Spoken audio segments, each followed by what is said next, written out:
ఇడిచిపెట్టం. అయితే ఏసీబీ లేకుంటే ED. Formula ఈ రేస్ పైన రేవంత్ మోడీ స్పెషల్ ఫోకస్. కేటీఆర్ ను ఫుల్ టార్గెట్ చేసిన కాంగ్రెస్ బీజేపీలు. సీఎం రాజస్థాన్ ఢిల్లీ పర్యటన తర్వాత ఏసీబీ దూకుడు. డిసెంబర్ 9 తర్వాత 3 రోజులు ఢిల్లీలోనే రేవంత్ మకాం. బీజేపీ అగ్రనేతలు కేంద్ర మంత్రులతో వరుస భేటీలు. రేవంత్ ఢిల్లీలో ఉండగానే కేటీఆర్ పై కేసు నమోదుకు గవర్నర్ ఆమోదం. డిసెంబర్ 19న కేటీఆర్ పైన ఏసీబీ కేసు నమోదు. డిసెంబర్ 20న ఏసీబీ కేసు పైన హైకోర్టుకు కేటీఆర్. డిసెంబర్ 30 వరకు అరెస్టు చేయవద్దంటూ హైకోర్టు ఉత్తర్వులు ఇచ్చింది. కేటీఆర్ హైకోర్టుకు వెళ్ళిన రోజే ఏసీబీకి ఈడీ లేఖ రాసింది. కోర్టు తీర్పు వచ్చేలోపు ఇదే కేసులో ఎంటర్ అయిన ఈడీ. ఏసీబీ ఎఫ్ఐఆర్ ఆధారంగా కేటీఆర్ పైన ఈడీ కేసు. డిసెంబర్ 27న మరొకసారి విచారించిన హైకోర్టు. అవినీతి ఆరోపణలపైన ఎలాంటి ఆధారాలు కోర్టుకి ఇవ్వనటువంటి ఏజీ కేటీఆర్ను అరెస్టు చేయవద్దన్న ఉత్తర్వులను డిసెంబర్ 31 వరకు పొడిగించిన హైకోర్టు. జనవరి 7న విచారణకు హాజరు కావాలంటూ డిసెంబర్ 27న కేటీఆర్కు ఈడీ నోటీసులు ఇచ్చింది. ఫార్ములా ఈ రేసు దర్యాప్తు కోసం పోటీ పడుతున్న ఏసీబీ ప్లస్ ఈడీ ఈ రెండు కలిసి పోటీ పడతా ఉన్నాయి. ఒకసారి చూస్తే 600 ఏది ఏమైనా కేటీఆర్ను కేసుల్లో ఇరికించాల్సిందే. అయితే ఏసీబీ కేసు లేకుంటే ఈడీ కేసు ఖచ్చితంగా కటకటాల వెనక్కు వెళ్లాల్సిందే. కేంద్ర రాష్ట్ర ప్రభుత్వాల ప్రధాన లక్ష్యము ఇప్పుడు ఇదేనన్న చర్చ జోరుగా జరుగుతోంది. ఒకే మాట పైన నడుస్తున్నట్టుగా ఢిల్లీలో మోడీ, గల్లీలో రేవంత్ ఫార్ములా ఈ రేసు కేసులో వ్యవహరిస్తున్నారు. రాష్ట్రంలో యాంటీ కరప్షన్ బ్యూరో, కేంద్రంలో ఎన్ఫోర్స్మెంట్ డైరెక్టరేటు రెండు కూడా ప్రభుత్వాల కనుసన్నల్లోనే పనిచేస్తున్నాయని, రాజకీయ కక్షలు తీర్చుకోవడానికి బలమైన సాధనాలుగా తోడ్పడుతున్నాయి. ప్రాంతీయ పార్టీలను అణగదొక్కడానికి రెండు పార్టీలు దృఢమైన సంకల్పంతో పనిచేస్తున్నాయనడానికి ఇదొక నిదర్శనం అని రాజకీయ విశ్లేషకులు వ్యాఖ్యానిస్తున్నారు. బీజేపీ కాంగ్రెస్ చీకటి స్నేహం పైన ఆమ్ ఆద్మీ పార్టీ చేసిన ఆరోపణలు 100కి 100 నిజమని తాజా పరిణామాలు కూడా సూచిస్తున్నాయి. బీఆర్ఎస్ వర్కింగ్ ప్రెసిడెంట్ కేటీఆర్ కు ఈడీ నోటీసుల వెనక ఆ స్నేహబంధమే ఉందని మరింత స్పష్టం చేస్తున్నాయి. ఒక్కసారి ఈ వార్త చూసుకుంటే ఇక్కడ రేవంత్ రెడ్డి ఏం చేస్తున్నాడంటే ఒక ఒల విసిరిండు.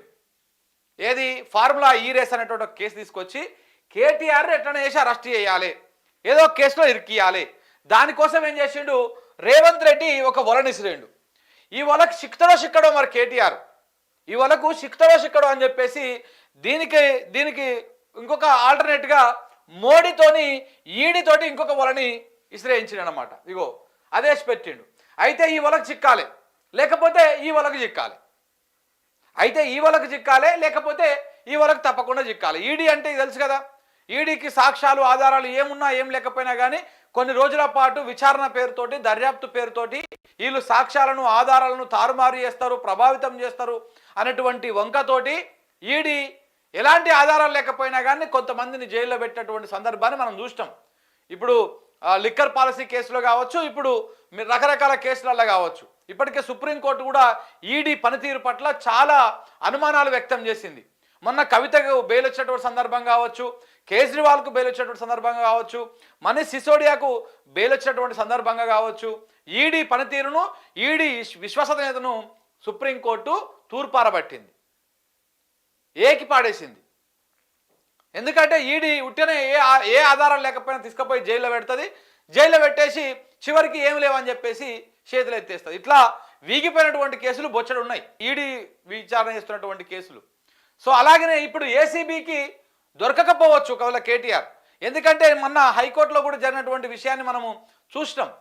జడ్జి గారు అడిగిర్రు, ఏది అసలు కేటీఆర్ అవినీతి చేసినట్టు ఉన్నటువంటి ఆధారం ఏది చూపియండి అంటే అది విచారణ తేలుతుంది, ఇప్పుడు మా దగ్గర ఏం లేదు అంటారు. అదొక తుప్పెల్ కేసు అనమాట, అదొక తుప్పెల్ కేసు. దాంట్లో ఎలాంటి ఆధారాలు లేవు అనేది ఇటు ప్రభుత్వానికి కూడా తెలుసు. కానీ రాజకీయ కక్ష సాధించడం కోసం, తీర్చుకోవడం కోసము ఆ కేసులో ఇరికించేటువంటి ప్రయత్నం. అందుకే రేవంత్ రెడ్డి ఏసీబీ అనేటువంటి వలనేసిండు కేటీఆర్ను పట్టుకోవడం కోసం. కానీ ఆ వలకు చిక్కడో నమ్మకం లేదు. అందుకే రేవంత్ రెడ్డి మోడీతోని మాట్లాడుకొని మోడీతోని ఈడీ అనేటువంటి ఇంకొక వలని ఇసిరేసాడు అనమాట. సో ఈ వలకన్నా చిక్తాడు తప్పకుండా. నా వలకు చిక్కకపోయినా మోడీ వలకన్నా చిక్తాడు.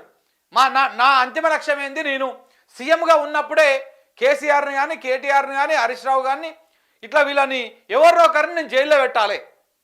ఎందుకంటే నన్ను జైల్లో పెట్టిరుగా ఓటు నోటు కేసులా, ఇప్పుడు నేను జైల్లో పెట్టాలి, ఇంతకు మించినటువంటి ఇంకొక లక్ష్యం కానీ ఇంకొక అది కానీ లేదు వీళ్ళకి. సో కాబట్టి ఈ రకంగా జైల్లో పెట్టడమే లక్ష్యంగా, కేటీఆర్ను జైల్లో పెట్టడమే లక్ష్యంగా ఈ పావులు కలుపుతా ఉన్నది. ఈ చిన్న వల దానికోసమే, ఇది చిత్ర భయంతో పెద్ద వల రెడీ చేయించి మోడీతోని ఈడీని పంపించింది కూడా దానికోసం అనేది ఇక్కడ సుస్పష్టంగా అర్థమవుతా ఉంది. ఒకసారి మనం ఇక్కడ కేసు వివరాలు చూస్తే మిత్రులారా మీకు ఇంకా క్లియర్గా అర్థమవుతుంది. ఇగో ఇప్పుడు రేవంత్ రెడ్డి డిసెంబర్ 9 తారీఖు నాడు డిసెంబర్ 9 తారీఖు నాడు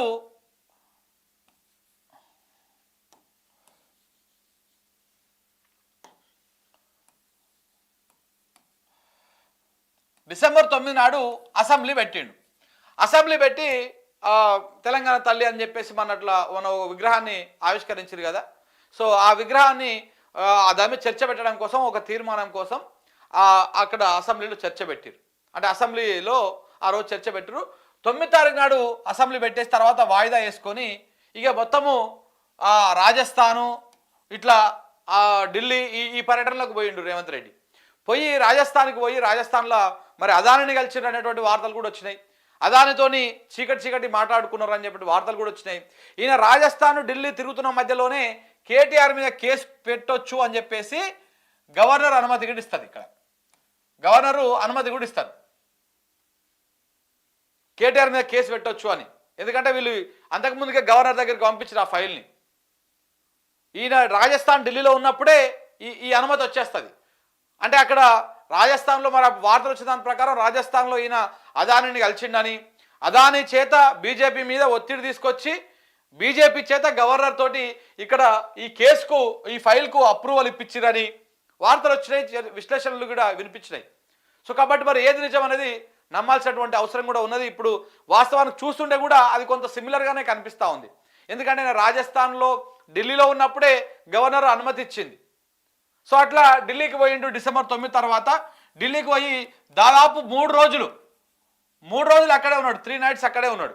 ఉండి కాంగ్రెస్ నాయకులు ఎవరిని కలవాలి, మల్లికార్జున ఖర్గేని కలవాలి, కేసీ వేణుగోపాల్ని కలవాలి, రాహుల్ గాంధీని కలవాలి, ప్రియాంక గాంధీని కలవాలి, సోనియా గాంధీని కలవాలి, ఎవరిని కూడా కలవాలి.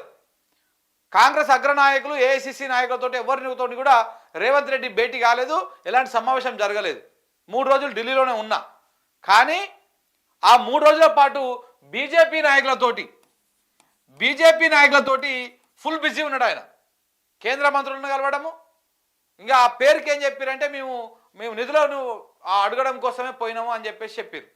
కానీ దాని వెనకాల ఉన్నటువంటి కోణం ఎంత ఏంటంటే కేటీఆర్ మీద కేసు పెట్టాలి, ఎట్లనేసి కేసు పెట్టాలి. నితిన్ గడ్కరీ ఇట్లాంటి వాళ్ళందరినీ కూడా కలిసేటువంటి ప్రయత్నం చేసిండు, చాలామందిని కలిసిండు. దీంతో పాటు కొంతమంది ఆర్ఎస్ఎస్ కీలక నాయకులను కూడా రహస్యంగా కలిసిరు అన్నటువంటి వార్తలు కూడా వినిపించినాయి ఆ సందర్భంగా.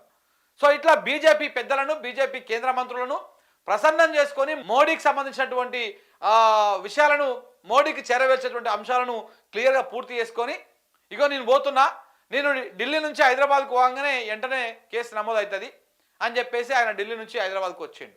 హైదరాబాద్కు వచ్చినాక డిసెంబర్ 19 తారీఖు నాడు ఏసీబీ కేసు పెట్టింది కేటీఆర్ పైన. ఏసీబీ కేసు పెట్టింది. అంతకుముందే శాంతకుమారి లేఖ రాయడము సిఎస్ గారు, ఆ లేఖ ఆధారంగా ఏసీబీ కేసు నమోదు చేసింది. కేసు నమోదు చేస్తే 19 తారీఖు నాడు కేసు నమోదు చేసింది. అయినటువంటి దాంట్లో 20 తారీఖు నాడు 28th రోజు కేటీఆర్ గారు హైకోర్టుకు పోయారు. హైకోర్టుకు పోతే ఈ హైకోర్టులో లంచ్ మోషన్ పిటిషన్ వేసిర్రు. దాంట్లో ఈ ఏసీబీ పెట్టినటువంటి ఎఫ్ఐఆర్ అయితే అవుతుందో, కేసు అవుతుందో దాన్ని క్వాష్ చేయాలని చెప్పేసి ఆయన హైకోర్టుకు పోయిండు. ఆ హైకోర్టులో చాలా ఉత్కంఠభరితమైనటువంటి వాదనలు జరిగినాయి, వాదోపవాదాలు బలంగా జరిగినాయి. ఇటు ప్రభుత్వం తరపు నుంచి అంటే ఏసీబీ తరపు నుంచి ఏజీ అడ్వకేట్ జనరల్, ఇటు కేటీఆర్ తరపు నుంచి సుప్రీంకోర్టు సీనియర్ న్యాయవాది కౌన్సిల్గా ఆయన సుందరం ఆయన కూడా వచ్చి వాదించడం జరిగింది వర్చువల్గా. ఆయన వాదిస్తే ఆ వాదనల ప్రకారము హైకోర్టు జడ్జి కేటీఆర్ తరపు లాయర్ వాదించినటువంటి వాదనలకుతోని ఏకీభవించాడు. అసలు ఏం ఆధారాలు ఉన్నాయో చూపించండి అని చెప్పేసి జడ్జి కూడా అడగడం జరిగింది. ఎవరిని? ఏజీని. ఇప్పుడు కేటీఆర్ ఇందులో ముద్దాయి అని చెప్పడానికి, కేటీఆర్ ఇందులో ఈయన ఈ ఫార్ములా ఈ రేస్ కేసులో అవినీతి చేసిండు అని చెప్పడానికి మీ దగ్గర ఉన్నటువంటి ప్రాథమిక ఆధారాలు ఏంటివి అని చెప్పేసి ఆయన అడిగిండు. అడిగితే అక్కడ ఏజీ ఏం చెప్తాడు ప్రభుత్వం తరఫున, ఇంకా ఆధారాలు ఏమి లేవు మా దగ్గర, మేము విచారణ చేస్తే దర్యాప్తు చేస్తే ఆ దర్యాప్తులో భాగంగా వస్తాయి అవన్నీ అని చెప్తున్నాడు. మరి ఏ ఆధారం లేకుండా ఎట్లా కేసు నమోదు చేసిర్రు, ఏ విధంగా నమోదు చేసిరు అని చెప్పేసి జడ్జి కూడా ప్రశ్నించడం జరిగింది. దాంతో మీరు అరెస్ట్ చేయడానికి లేదు, ఎందుకంటే మీ దగ్గర ఏ ఆధారం కూడా లేదు, ప్రాపర్గా ఎలాంటి ఎవిడెన్స్ కూడా లేదు, కాబట్టి ఏ ఆధారం లేదు కాబట్టి మీరు 30 తారీఖు దాకా మీరు అరెస్ట్ చేయడానికి లేదు. మీరు కావాలనుకుంటే మీరు విచారణ చేసుకోండి, దర్యాప్తు చేసుకోండి కేసుని, కానీ అరెస్ట్ చేయడానికి లేదని చెప్పేసి 30 తారీఖు దాకా ఆ 20 తారీఖు నుంచి 10 రోజుల పాటు అరెస్ట్ చేయొద్దని చెప్పేసి కోర్టు స్టే ఇచ్చింది. అంటే అరెస్టు చేయొద్దని చెప్పేసి చెప్పింది, కానీ దర్యాప్తు చేసుకోవచ్చు అని చెప్పింది. దర్యాప్తు చేసిరు. ఎప్పుడు 20 తారీఖు నుంచి మళ్ళీ 27 తారీఖు వాయిదా ఇచ్చింది. అప్పుడు 20 తారీఖు నుంచి 27 తారీఖు దాకా దర్యాప్తు చేసింది. 27 తారీఖు నాడు మళ్ళా హైకోర్టు హియరింగ్కి వచ్చింది. హైకోర్టులో మళ్ళీ హియరింగ్కి వస్తే ఏవి మీరు తెచ్చిన ఆధారాలు అంటే ఆ ఆధారాలు కూడా మళ్ళీ కూడా ఏం చూపించలేదు. ఏం చూపించకపోగా 54 కోట్లు కాదు జరిగింది, 600 కోట్ల అవినీతి జరిగిందని చెప్పేసి ఏసీబీ ఆరోపించింది. దానికి సంబంధించినటువంటి ఆధారాలు కూడా ఎక్కడ కూడా చూపించలేదు, ఊరికనే ఆరోపణలు చేసింది. అయితే ఇక్కడ ఇంట్రెస్టింగ్ పాయింట్ ఏంటంటే ఎప్పుడైతే 20 తారీఖు నాడు హైకోర్టుకు పోయిండో కేటీఆర్, హైకోర్టుకు పోయి హైకోర్టులో ఎట్లా ఇది నిలబడేటువంటి పరిస్థితి లేదు, కనబడతలేదు. ఏసీబీకి లెఫ్ట్ అండ్ రైట్ వాయించేటువంటి పరిస్థితులు కనబడతా ఉన్నాయి హైకోర్టులో. సో కాబట్టి ఏసీబీ నుంచి కేసు ఒకవేళ పుసుకున్న హైకోర్టు కనుక ఆ పిటిషన్ను క్వాష్ చేసి పడేస్తే మొత్తానికే సినిమా మారిపోతుంది. సో కాబట్టి ఏం చేయాలంటే ఇప్పుడు ఈడీని ఎంటర్ చేయాలి వెంటనే. ఏసీబీ విషయంలో ఏసీబీ ఏం చేసేటట్టు కనపడతలేదు. అందుకే 20 తారీఖు నాడే ఉదయం పూట 20 తారీఖు నాడే ఏసీబీకి ఈడీ లేఖ రాస్తుంది. అదేదో కేసు అయిందంట మీ దగ్గర, ఆ లేఖ ఆ డీటెయిల్స్ అని నాకు పంపిర్రి అని చెప్పేసి ఈడీ లేఖ రాసింది ఏసీబీకి. ఆ లేఖ రాసి 1 గంట 2 గంటలో అయిందో కాలేదో అప్పటి లోపలనే ఆ లేఖ వచ్చిన లోపలనే హైకోర్టు కూడా తీర్పు ఇచ్చేసింది, కేటీఆర్ను 30 తారీఖు దాకా అరెస్ట్ చేయొద్దు అని. ఆ తీర్పు వచ్చిన వెంటనే ఈడీ ఈ లేఖ ఆధారంగా కేసు నమోదు చేసింది. చూడండి ఎంత చకచక జరిగిపోతున్నాయి చూడండి. అంటే ఈ ఒలకు చిక్కకపోతే ఆ ఒలకు 100% చిక్కుతాడు ఇక. ఎందుకంటే ఈడీ దగ్గర ఎలాంటి ఆధారం లేకపోయినా దర్యాప్తు పేరుతోటి, విచారణ పేరుతోటి, మాకు సహకరిస్తలేడనేటువంటి పేరుతోటి నెలల పాటు జైల్లో పెట్టొచ్చు. మనం కవిత విషయంలో చూడలే, ఢిల్లీ లిక్కర్ పాలసీ కేసులో ఆమెను తీసుకుపోయి పెట్టి జైల్లో పెట్టి నెలల పాటు జైల్లో పెట్టి ఎలాంటి ఆధారాలు సంపాదించకుండా చివరికి మళ్ళీ బెయిల్ మీద వదిలిపెట్టలే. సో కాబట్టి ఎట్లనో ఒక దగ్గర కేటీఆర్ ఇరికియాలి కాబట్టి ఏసీబీకి ఇక్కడ దొరికేటట్టు లేడు కథ. అందుకే చిన్నవల ఇగో ఈ చిన్నవలకు దొరకట్లేడు, ఈ చిన్న వలకు దొరకట్లేడు ఏసీబీ అనే వలకు. అందుకే పెద్ద వల రెడీ చేసి పెట్టారు అన్నమాట. ఈ వలకు 100% దొరికేస్తాడు ఇక, ఎందుకంటే చాలా పెద్దగా ఉంటుంది ఆ వల, దానికి ఎలాంటి సాక్ష్యాలు ఆధారాలు అవసరం లేదు. తీసుకుపోయి అకారణంగా తీసుకుపోయి జైల్లో పెట్టొచ్చు. కేజ్రీవాల్ను, మనీష్ సిసోడియాను చాలామంది జైల్లో పెట్టలే, రాజకీయ కక్షతోటి లేని కేసును సృష్టించి ఒక ఆరోపణ చేస్తారు బీజేపీ వాళ్ళే, దాని మీద ప్రచారం చేస్తాయి బీజేపీ ఛానల్లే, దాని మీద విచారణ చేస్తుంది ఇదే ఈడీ, బీజేపీ చేతిలో ఉన్నటువంటి, బీజేపీ కేంద్ర ప్రభుత్వం చేతిలో ఉన్నటువంటి ఈడీ. సో ఇట్లా ఒక డ్రామా క్రియేట్ చేస్తారన్నమాట. సేమ్ అట్లనే ఇక్కడ రేవంత్ రెడ్డి ఆరోపణ చేస్తాడు, ఏసీబీ కేసు పెడుతుంది, కానీ ఏసీబీకి చిక్కటట్లేదు వ్యవస్థ, ఎందుకంటే ఆధారాలు సాక్ష్యాలు బలంగా ఉండాలి. అదే ఈడీకి అయితే ఇవేవి లేకపోయినా అరెస్ట్ చేయవచ్చు. అందుకనే ఇగో ఈడీని ఆ 20 తారీఖు నాడే పొద్దుగాల కూడా మధ్యాహ్నం టైంలో లేఖ రాయడం అయిపోయింది, వీళ్ళు ఇవ్వడం అయిపోయింది. ఈ హైదరాబాద్ నుంచి ఢిల్లీ దాకా లేక అక్కడ నుంచి ఇక్కడికి రావడం అయింది, ఇక్కడ నుంచి అక్కడికి పోవడం అయింది, ఒకటే 2-3 గంటల లోపలనే అయిపోయింది. సాయంత్రం కేసు నమోదు అయిపోయింది. అప్పుడే కేటీఆర్ మీద కేసు నమోదు అయిపోయింది. కేసు అయిపోయినాక ఇక్కడ ఎట్లాగో బ్రేక్ పడ్డది కదా, రేవంత్కు షాక్ తగిలింది కాబట్టి ఇక్కడ ఈడీ ఎంటర్ అయింది. ఈడీ కేసు నమోదు చేసింది. మళ్ళీ 27 తారీఖు చూడండి, 27 తారీఖు నాడు మళ్ళీ కోర్టు హియరింగ్కి వచ్చింది కదా కేసు. అప్పటికి కూడా ఏసీబీ ఏమీ సబ్మిట్ చేస్తలేదు, ఆధారాలు కూడా. ఎందుకు సబ్మిట్ చేస్తలేదు? ఉంటే సబ్మిట్ చేస్తుంది, మరి లేకపోతే ఉండే కావాలని సబ్మిట్ చేస్తలేదా? ఎందుకంటే ఇక్కడ ఏసీబీ చేతి నుంచి వెళ్ళిపోవాలనేమో అది, మరి ఈడీ చేతులకు పూర్తిగా పోవాలన్నా. మరి ఇక్కడ మళ్ళీ 31 తారీఖు దాకా అరెస్ట్ చేయొద్దని చెప్పేసి కోర్టు ఎప్పుడైతే ఆర్డర్ ఇస్తుందో వెంటనే అదే రోజు 27 తారీఖు నాడే నోటీసులు వచ్చేస్తాయి ఈడీ నుంచి కేటీఆర్కి. మీరు జనవరి 7 తారీఖు నాడు మీరు విచారణకు హాజరు కావాలి మా ముందు అని చెప్పేసి, ఇట్లా 7 తారీఖు నాడు విచారణకు హాజరు కావాలని చెప్పేసి మళ్ళీ వెంటనే వచ్చేస్తాయి. అంటే ఇక్కడ 2 రకాలుగా జరుగుతూ ఉంది. అంటే ఏసీబీకి సంబంధించినటువంటి కేసు కోర్టులో ఏ రోజైతే హియరింగ్కి వస్తుంది, కోర్టు తీర్పుకు అనుగుణంగా ఇక్కడ ఈడీ నోటీసులు ఇస్తూ ఉందా, లేకపోతే ప్యారల్గా 2 దర్యాప్తు చేస్తూ ఉన్నాయా? ఎందుకింత ఇప్పుడు ఏసీబీ ఏమో రేవంత్ రెడ్డి చేతిలో ఉంది, అంటే ముఖ్యమంత్రి ఆయన కాబట్టి ప్రభుత్వం చేతిలో ఉంది, ఈడీనేమో మోడీ చేతిలో ఉంది. ఈ 2 మరి ప్యారల్గా ఎందుకంత ఫోకస్డ్గా పనిచేస్తూ ఉన్నాయి? ఎందుకంత ఫోకస్డ్గా పనిచేస్తూ ఉన్నాయి? దేనికోసం ఇంత ఫోకస్డ్గా పనిచేస్తూ ఉన్నాయి? ఇవన్నీ కూడా చాలా చర్చనీయాంశంగా మారింది. ఒక కాన్స్పిరసీకి దారితీస్తూ ఉంది, ఒక కుట్రకు అనుమానాలు కల్పిస్తూ ఉన్నది. లేకపోతే కావాలనే ఇప్పుడు ఏసీబీ కేసులో ఒకవేళ అరెస్ట్ అయినా కానీ తొందరగా బయటకు వస్తాడు కాబట్టి కావాలనే ఈడీని ఇందులోకి ఇంటర్ఫేర్ చేసి ఈడీతోని అరెస్ట్ చేయించి కొన్ని నెలల పాటు జైల్లో పెడదామన్నటువంటి ప్రయత్నం చేస్తూ ఉన్నారా? ఏంది అనేది అర్థం కావాల్సినటువంటి అవసరం ఉన్నది. ఇవన్నీ చూస్తూ ఉంటే కూడా కేవలం ఒక 2 జాతీయ పార్టీలు, ఇటు కాంగ్రెస్ పార్టీ కానీ అటు బీజేపీ పార్టీ కానీ, అయితే నువ్వు ఉండాలి అధికారంలో, లేకపోతే నేను ఉండాలి, అంతేగాని ప్రాంతీయ పార్టీలు కానీ ఇతర పార్టీలు కానీ అధికారంలో ఉండకూడదు. కాబట్టి ఇక మనకి ఇప్పుడు అవకాశం వచ్చింది కాబట్టి ఇప్పుడు ఆ ప్రాంతీయ పార్టీలో ఉన్నటువంటి బలమైన నాయకులను ఇట్లా రకరకాల కేసులు పెడతాందుకు నువ్వు నాకు సహకరించు, నేను నీకు సహకరిస్తా అని చెప్పేసి బీజేపీ కాంగ్రెస్లు మిలాఖత్తలైపోయి తెలంగాణ రాష్ట్రంలో ఈ రకమైనటువంటి రాజకీయ క్రీడకు పాల్పడుతున్నారా అనేటువంటి అనుమానం కూడా వస్తూ ఉన్నది. నేను చూస్తుంటే అదే అర్థమవుతా ఉంది. ఎందుకంటే ఇక్కడ హైకోర్టులో ఏం జరుగుతుందో అదే రోజు ఈడీ యాక్షన్ ఉంటుంది. ఇంత దుర్మార్గం, ఇంత రాజకీయ కక్షలు దేనికోసం? ఏం సాధిస్తారు ఇవి చేయడం వల్ల? మహా అయితే కేటీఆర్ 2 నెలలో 2 నెలలో 3 నెలలో మహా అయితే 6 నెలలు జైల్లో పెడతారు. తర్వాత కోర్టులకైతే మరీ కళ్ళు మూసుకోఅయితే లేదు కదా న్యాయస్థానం. వాస్తవాలు ఏంటి, అవాస్తవాలు ఏంటివి, తప్పేం జరిగింది, ఒప్పేం జరిగింది ఏంటి అనేది. ఒకవేళ ఈ కేసులో కనుక నిజంగానే అవినీతి జరగకపోతే, ఈ విచారణ తర్వాత ఏం జరగకపోతే, ఈ కేసు ఫైల్ చేయించిన రేవంత్ రెడ్డి, ఈ కేసు నమోదు చేయడానికి అనుమతించినటువంటి గవర్నరు, దాన్ని దర్యాప్తు చేస్తున్నటువంటి వాళ్ళందరూ కూడా శిక్షకు అర్హులవుతారా?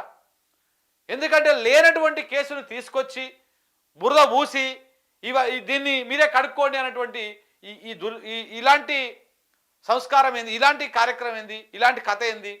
దీని మీద ఒకసారి ఆలోచించాల్సినటువంటి అవసరం ఉన్నది. ఆల్రెడీ మనం ఢిల్లీ లిక్కర్ పాలసీ చూసినాం. ఉట్టిగా సోషల్ మీడియాలో ప్రచారం తప్ప దాంట్లో ఇప్పటిదాకా తేలినటువంటి అవినీతి కానీ ఈ అక్రమాలు కానీ ఏది లేదు. సుప్రీంకోర్టు స్వయంగా చెప్పింది. మీరు ఇన్నిసార్లు వాయిదాలు వేసిరు, ఇన్నిసార్లు విచారించారు, ఏం తేల్చిరు అంటే ఏం తేల్చలేదు.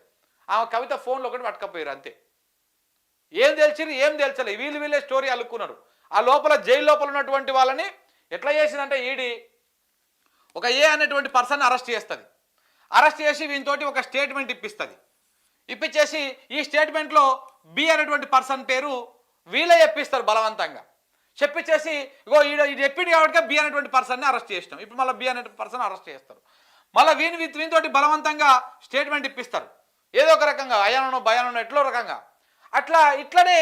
అంటే ఈ కేసు అంతా కూడా ఎట్లా అయింది? ఢిల్లీ లిక్కర్ పాలసీ ఎవరైతే అరెస్ట్ అయ్యి జైల్లో ఉన్నారో వాళ్ళ స్టేట్మెంట్ ఆధారంగానే మిగతా వాళ్ళని అరెస్ట్ చేసుకుంటూ పోయారు. కానీ వీళ్ళు స్వయంగా కేసులో ఆధారాలు సేకరించింది ఏమి లేదు, ఈడీ పీకి కట్టగట్టింది ఏమి లేదు ఆ సంవత్సర కాలం పాటు.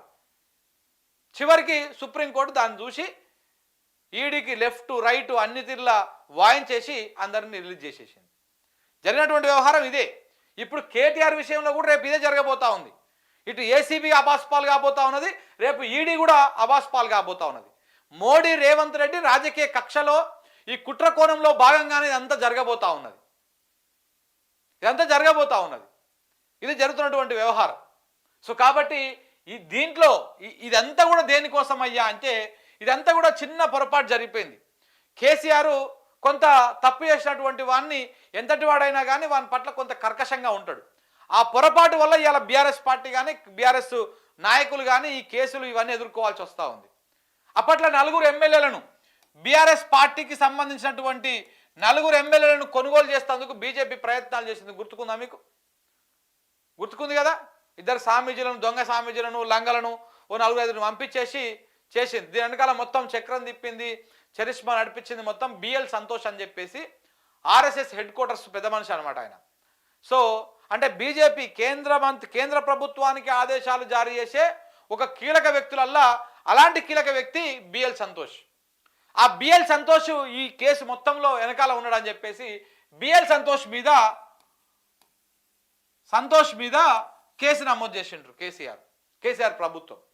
కేసు నమోదు చేసి ఆయనకు 41 సిఆర్పిసి కూడా ఇచ్చినప్పుడు అక్కడ దెబ్బ పడ్డది. అరే నీ అమ్మ, కేంద్ర ప్రభుత్వాన్ని నడిపించే ఒక నాయకుడి మీదనే కేసు పెడతారా అని చెప్పేసి కక్ష పెట్టుకొని మోడీ, అమిత్ షా ఈ బ్యాచ్ మొత్తం అంతా కలిసి కక్ష పెట్టుకొని కేసీఆర్ను ఓడగొట్టడం కోసం, ఇక రేవంత్ రెడ్డిని గెలిపించడం కోసం శతవిధాలుగా ప్రయత్నాలు చేసిరు. దాంట్లో భాగంగానే బండి సంజయ్ని దింపేసిరు, దాంట్లో భాగంగానే కిషన్ రెడ్డిని అధ్యక్ష పదవికి ఎక్కిచ్చిర్రు, దాంట్లో భాగంగానే వీక్ క్యాండిడేట్లను ఏరి మరి పెట్టిర్రు. కాంగ్రెస్ ఎక్కడెక్కడ గెలవాలనో డిసైడ్ చేసిర్రు. వాస్తవానికి కూడా 20 కంటే ఎక్కువ స్థానాలు బీజేపీ గెలిచేటిది. బండి సంజయ్ లాంటి వాళ్ళు అదే అధ్యక్ష పదవులు అట్లనే కొనసాగి ఉంటే, కానీ ఆ 20 స్థానాలు ఒక బీజేపీ గెలిచి ఉంటే ఇక్కడ బీఆర్ఎస్ పార్టీ అధికారంలోకి వచ్చేది మళ్ళీ మూడవసారి.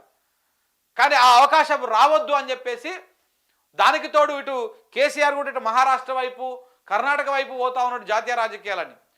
ఇక్కడే కట్టేయాలి, ఇక్కడ కేసీఆర్ను ఓడగొడితే ఆయన రాష్ట్రానికే పరిమితం అవుతాడు, పుసుకున మూడోసారి గెలిస్తే మనకు లేనిపోని పర్షాన్ని తెచ్చి పెడతాడు. అందుకని చెప్పేసి ఇటు బిఎల్ సంతోష్ మీద కేసు పెట్టడం ఒకటి కేసీఆర్ చేసిన మిస్టేక్. జాతీయ పార్టీ అని చెప్పేసి జాతీయ స్థాయిలో రాజకీయం చేయాలని పోవడము బీజేపీకి అస్సలు మింగుడు పడలే. అయితే గీతే నేనుండాలి, లేకపోతే మా శత్రువు కాంగ్రెస్ పార్టీ ఉండాలి. ఎందుకంటే కాంగ్రెస్ పార్టీ అట్లా పప్పే ఉన్నాడు ఆడ. ఆ పప్పు గెలిచేది లేదు, ప్రధాని అయ్యేది లేదు. ఆ పప్పు ఉన్నన్ని రోజులు మేమే ప్రధాని కుర్చీని వెళ్తామని చెప్పేసి బీజేపీ మంచి ఆశల పల్లకిలో ఉన్నది. కాంగ్రెస్ పార్టీ కానీ ఆ రాహుల్ గాంధీ తరిక కానీ అట్లనే ఉన్నది. అది కూడా ఆయన కూడా పప్పు లెక్కనే బిహేవ్ చేస్తూ ఉన్నాడు. సో కాబట్టి ఇవన్నీ దృష్టిలో పెట్టుకొని ఆ రోజు మోడీ, రేవంత్ రెడ్డి, ఇక్కడ స్థానికంగా ఉన్నటువంటి కొంతమంది మిలాఖత్ అయిపోయి ప్లానింగ్ ప్రకారం అది చేసారు. అవన్నీ దృష్టిలో పెట్టుకొని ఇప్పుడు ఇలా కేటీఆర్ మీద కేసులు కానీ, ఇట్లా కవిత అరెస్ట్ కావడం కానీ, ఇట్లా ఇవన్నీ కూడా దాంట్లో భాగంగానే ఆ బిఎల్ సంతోష్ మీద కేసు పెట్టి ఎప్పుడైతే బీజేపీ నాయకులను ఆ కేసులో గుంజి ఒకరొకరిని ఊచలు లెక్క పెడదామని కేసీఆర్ అనుకున్నాడో అది ఆయన చేసింది కరెక్టే. వాస్తవానికి చూసుకుంటే తప్పు చేసేవాడు ఎవడైనా శిక్షకు అర్హుడే. 100% ఆయన చేసింది కరెక్టే. కానీ వ్యవస్థ అంతా వాళ్ళ చేతుల్లో ఉన్నాయి. మీరు చూడండి, ఆ కేసు నడుస్తున్నప్పుడు బిఎల్ సంతోష్కు 41 సిఆర్పిసి ఇచ్చినప్పుడు రాత్రికి రాత్రే 12 మంది హైకోర్టు జడ్జిలు ట్రాన్స్ఫర్ అయిపోయారు. 12 మంది రాత్రికి రాత్రి ట్రాన్స్ఫర్ అయిపోయారు. ఎందుకంటే మొత్తం మన హ్యాండ్ ఓవర్లోకి రావాలన్నటువంటి ప్రయత్నము మరి చేసుకున్నారా, ఏం చేసిరా తెలియదు. కానీ ఇట్లా ఈ రకంగా పరిణామాలు కీలకంగా జరిగిపోయినాయి. సో కాబట్టి మనం న్యాయ వ్యవస్థ మీద మాట్లాడలేము ఎక్కువగా, కానీ జరుగుతున్నటువంటి వ్యవహారం మాత్రం అదే. అప్పుడు మీరు చూడండి, కావాలంటే జడ్జిలు వీళ్ళందరూ మారిపోవడము, ఆ 41 సిఆర్పిసి మీద స్టేలు రావడము, చివరికి దాని మొత్తానికే దుకాణం బంద్ చేయడము, ఇవన్నీ కూడా నడిచినాయి. సో కాబట్టి ఇది పెద్ద వ్యవహారం. ఇది అక్కడ చేసేటువంటి చిన్న పొరపాటు వల్ల ఇలా ఈ అంత కథ నడుస్తూ ఉంది. ఇప్పుడు ఇలా మోడీ రేవంత్ రెడ్డిని అడ్డం పెట్టుకొని బీఆర్ఎస్ పార్టీని ఎట్ట ఖతం చేయాలి, ఏ విధంగా ఖతం చేయాలి. ఇప్పుడు మొన్నటిదాకా కవితను లోపల పెట్టి కొంత లోక్సభ ఎన్నికల్లో లబ్ధి పొందిరు. ఇప్పుడు కేటీఆర్ని అరెస్ట్ చేసి లోపల పెట్టి ఏ విధంగా పార్టీని మనోస్థైర్యాన్ని దెబ్బకొట్టాలి, ఆ పార్టీని ఎట్లా భూస్థాపితం చేయాలన్నటువంటి ప్రయత్నం చేస్తూ ఉన్నారు. ఆ ప్రయత్నంలో భాగమే ఈ ఫార్ములా ఈ రేస్ కానీ, కేటీఆర్ మీద కేసులు కానీ, ఈ వ్యవహారం కానీ నడుస్తూ ఉంది. ఇంతకు మించి ఇంకొకటి ఏం లేదు. ఇందులో ప్రజా ప్రయోజనాలు కానీ, రాష్ట్ర ప్రయోజనాలు కానీ ఏవీ లేవు. ఇప్పుడు కేటీఆర్ మీద కేసు పెట్టడం వల్ల రాష్ట్ర ప్రయోజనాలు, లేకపోతే ఈ ప్రాంతీయ ప్రయోజనాలు, ప్రజల ప్రయోజనాలు ఏమైనా ఉన్నాయా అంటే గుండు సున్నా ఏమి లేవు. కేవలం రాజకీయ కక్ష. అటు మోడీకి ఉన్నటువంటి రాజకీయ కక్ష, ఇటు రేవంత్ రెడ్డికి ఉన్నటువంటి రాజకీయ కక్ష. వీళ్ళిద్దరు కలిసిరు. ఎందుకంటే శత్రువుకు శత్రువు మిత్రుడు అవుతాడు కదా. ఇప్పుడు మోడీకి శత్రువు కేసీఆరే, ఇటు రేవంత్ రెడ్డికి శత్రువు కేసీఆర్, బీఆర్ఎస్ పార్టీ. సో కాబట్టి వీళ్ళిద్దరి main target KCR, BRS party. కాబట్టి వీళ్ళని మనం కంట్రోల్ చేయాలంటే వీళ్ళిద్దరు ఒకటి కావాలి. అంటే మోడీ, రేవంత్ రెడ్డి ఒకటి కావాలి. ఇప్పుడు అదే జరుగుతూ ఉంది రాష్ట్రంలో. మోడీ రేవంత్ ఒకటే ఇర్రు, ఇటు బీఆర్ఎస్ పార్టీని మొత్తానికి భూస్థాపితం చేయడం కోసము ఎన్ని విధాలుగా ప్రయత్నాలు చేయాలో అన్ని విధాలుగా ప్రయత్నాలు చేస్తున్నట్టుగా దీన్ని బట్టి చూస్తే క్లియర్గా అర్థమవుతా ఉంది. ఇది జరుగుతున్నటువంటి వ్యవహారం. అందుకే శినవల నుంచి మిస్ అవుతాడేమో అని చెప్పేసి పెద్దవల రెడీ చేసి పెట్టాడు అనమాట. దాంతోపాటు 54 కోట్లు 600 కోట్లు ఎట్లయినాయి? కక్షతోనే రాజకీయ ఆరోపణలు, దురుద్దేశంతోనే నా మీద బురదలుతున్నారు.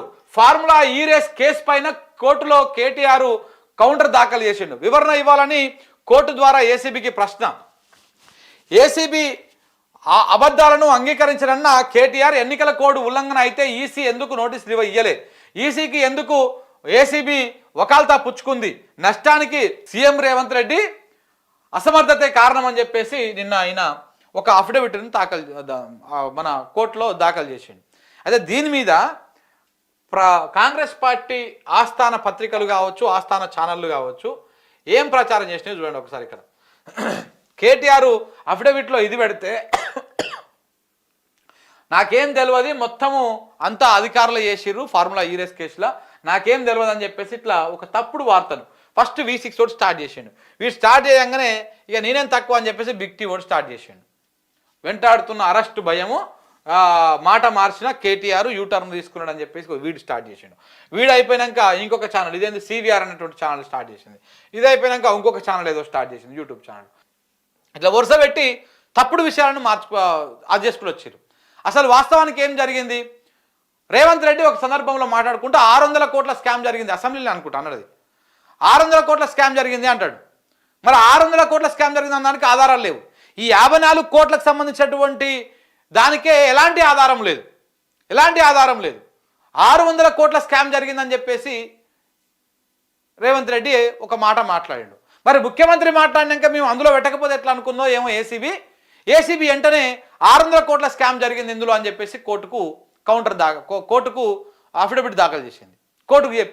కోర్టుకు చెప్తే ఆ విషయాన్ని అసలు 600 కోట్లు ఎక్కడివి, 54 కోట్ల నుంచి 600 కోట్లు ఎట్లయినాయి, ఏ విధంగా అయినాయి అని చెప్పేసి దాని మీద కౌంటర్ అఫిడవిట్లు దాఖలు చేసిండు కేటీఆర్. చేసి ఏసీబీ ఆరోపించిన ఆరోపణలు తప్పు, ఆ ఆరోపణలను నేను అంగీకరించను, సో మీకు ఏసీబీ దానికి సమాధానం చెప్పాలి, 600 కోట్ల అవినీతి ఎట్లా జరిగింది, అక్రమాలు ఎట్లా జరిగినాయి, ఏ విధంగా జరిగినాయి, అవన్నీ సమాధానం చెప్పాలని చెప్పేసి ఈయన కూడా కౌంటర్ దాఖలు చేసిండు. దాంట్లో ఆ అంశాల్లో, ఆ కౌంటర్లో, ఆ అఫిడవిట్లో ఏం రాసిరంటే, ఇప్పుడు ఏదైనా MOU జరిగినప్పుడు మనం బాగా గుర్తుపెట్టుకోవాలి. ఏదైనా MOU జరిగినప్పుడు, ఇప్పుడు ఆయన మినిస్టరు, MOU జరిగినప్పుడు ఆ MOUలో ఉన్నటువంటి ప్రతి అంశాన్ని క్షుణ్ణంగా పరిశీలించాల్సినటువంటి బాధ్యత ఆ శాఖ, ఏ శాఖ అయితే MOU చేసుకుంటూ ఉంటుందో ఆ శాఖ ఉన్నటువంటి ప్రధాన కార్యదర్శి కానీ, అధికారులు కానీ, కీలక అధికారులు కానీ, అంతా కూడా లీగల్ సెల్ కానీ ఇదంతా కూడా క్షుణ్ణంగా పరిశీలించాలి. పొరపాట్లు ఏమైనా ఉన్నాయా, ఏమేమి ఉన్నాయా అవన్నీ చూసేసి అప్పుడు మినిస్టర్ దగ్గర తీసుకపోతే మినిస్టర్ సంతకం పెడతాడు. అంతేగాని ఇప్పుడు సీఎం కూడా ఉన్నాడు రేవంత్ రెడ్డి కాగానే ప్రతి ఫైల్ను అక్షరం పొల్లు ఒకటి చదివి సంతకం పెడతాడా? అట్లా ఉండదు కదా. ఆయన కార్యదర్శులు, స్పెషల్ సెక్రటరీలు వీళ్ళందరూ చూసిన తర్వాత ఫైనల్ కూడా సంతకం పెట్టి ఇచ్చేస్తాడు. అంతే, ఓ సంతకం పెట్టి ఇచ్చేస్తాడు. సేమ్ అట్లనే అందులో ఏమన్నా ఒకవేళ ఇన్ కేసు ఆ టర్మ్స్ అండ్ కండిషన్స్లో ఏమైనా అవకతవకలు ఉన్నా కానీ ఆ అవకతవకలు చూడాల్సినటువంటి బాధ్యత అధికారులది అని చెప్పేసి ఈ మాటని ఆయన అందులో ప్రస్తావించాడు. అంతేగాని సంతకం పెట్టలేదని చెప్పలేదు, దాంతో నాకు సంబంధం లేదని చెప్పలేదు, ఏమి చెప్పలేదు.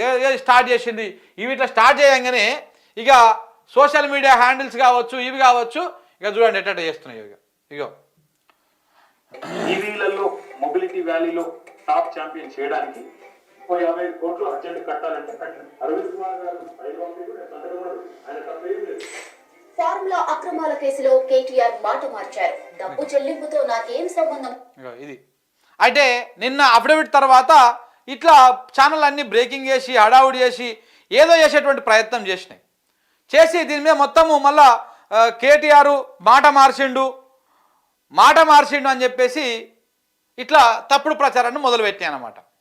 ఇవన్నీ కాంగ్రెస్ జేబు సంస్థలకు ఉన్నటువంటి ఛానల్ అన్నీ కూడా ఈ ప్రయత్నం చేసినాయి. అంటే ఒకవైపు ఈడీని తీసుకురావడం, మరొక వైపు ఈ రకమైనటువంటి అది చేయడం. ఇట్లా ఈ తప్పుడు ప్రచారాలతోటి మరింత అదైతే ఉందన్నమాట.